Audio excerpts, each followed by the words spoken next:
So I believe that Jesus was married. Mary Magdalene was his wife, and they created the story of her being a prostitute. That never appears in any gospel that Mary Magdalene was a prostitute. It's something that was totally invented by the church.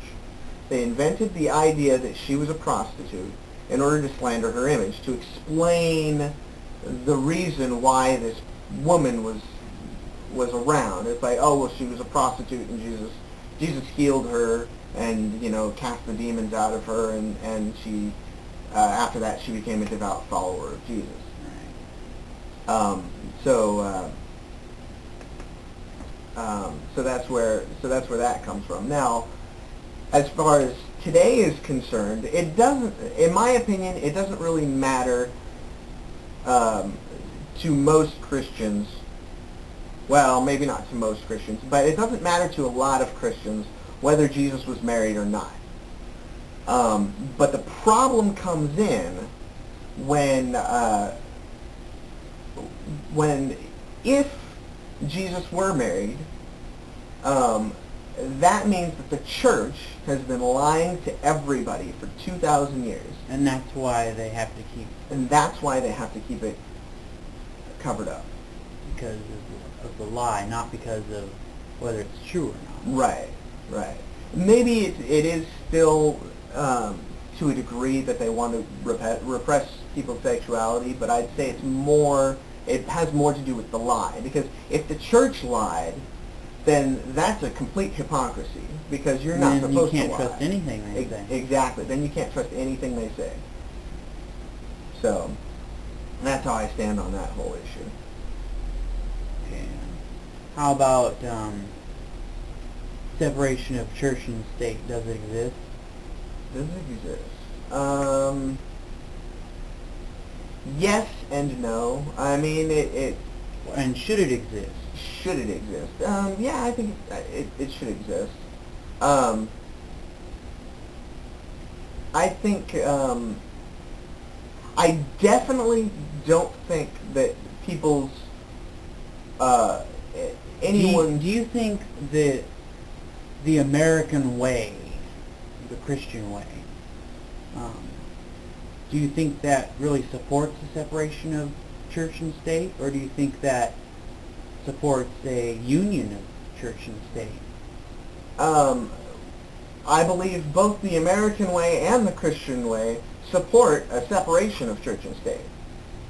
Because, I mean, the Constitution, it doesn't flat out state that there's a separation of church and state, but it does say that your right to practice whatever religion you want should not be infringed upon. Right. And it's impossible to do that unless you separate church and state. Not only that, but there was, and so that's the American reason why. And then there's the Christian reason why is there's the famous quote in the Bible where somebody was asking Jesus whether he whether they should pay taxes to Rome, or whether they should refuse to pay taxes and keep their money to tithe the church. And he says, whose face is on this coin? And somebody says, well, that's Caesar. And he says, give unto Caesar what is Caesar's, and unto God what is God's. And basically what that means is, ultimately, the government, is the physical. Yeah, the physical is the physical, and the spiritual is the spiritual, and they shouldn't be, they shouldn't come together. They should be separate. What about things like, would you say that when someone refers to God, would that have anything to do with the church, any church? Like God Bless America, or, I think one nation under God. Is that like a church religious thing, or is that a spiritual thing? I think it's a little bit of both. I think I think when people say one nation under God, they are particularly referring to a Judeo-Christian God.